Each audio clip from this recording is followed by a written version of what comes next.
Oke, ini adalah video lanjutan dari part sebelumnya. Kalau tadi kita membahas mengenai bagaimana kita membeli printer DTG itu ya sebaiknya di supplier yang seperti apa, yang memberikan pelayanan seperti apa, seperti garansi, kemudian after sales untuk misalkan ada kerusakan itu seperti apa, menyediakan spare part enggak gitu.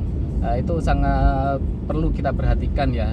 Ini lanjut ke topik selanjutnya, yaitu mengenai pembelian mesin DTG second, Mas. Nah, itu bagaimana? Karena mungkin teman-teman juga muncul ide nih, oh saya mending beli second aja karena untuk hemat budget, atau ya dengan alasan lainnya lah ya, mungkin ada pertimbangan-pertimbangan khusus. Nah, kalaupun kita ingin membeli printer atau mesin DTG second, nah itu yang seperti apa Mas harusnya?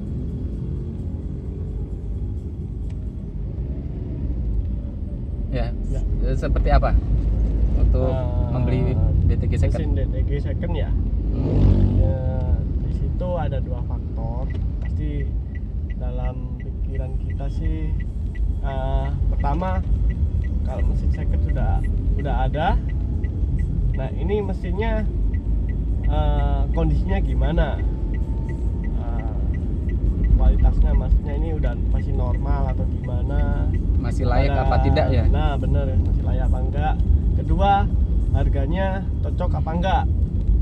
Kalau pengalaman, kalau DTG udah second, kemungkinan besar headnya pasti maspet.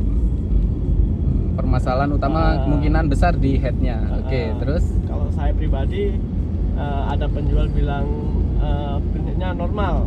Kalau saya nggak lihat sendiri, saya belum berani ya. Harus dibuktikan langsung.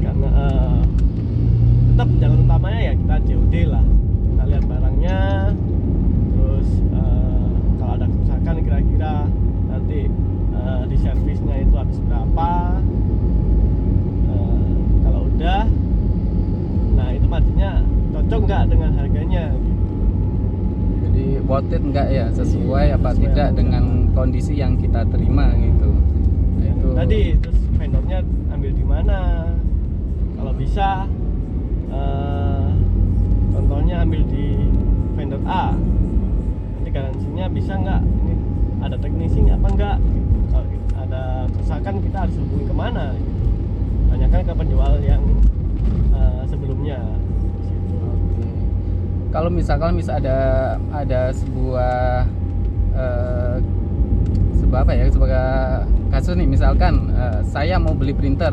Nah, itu sebaiknya saya itu beli ke supplier seperti misalkan kalau di sini bengkel print, misalkan bengkel print Jember, atau kalau misalkan ada teman-teman yang nawarin, ini saya punya mesin DTG, ini mau saya jual dengan kondisi seperti ini nih. Nah, intinya kita ke supplier langsung atau ke sama-sama pemakai nih Mas. Nah, itu bagaimana Mas sebaiknya? Menurut saya sih kalau seperti itu sama aja.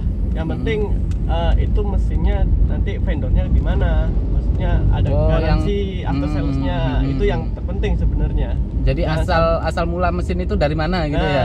Oke.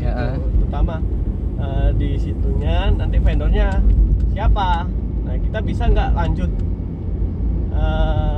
pelayanannya. Jangan sampai ambilnya di sini ternyata bukan, kita kan susah, pasti susah di penjual yang keduanya. Oke.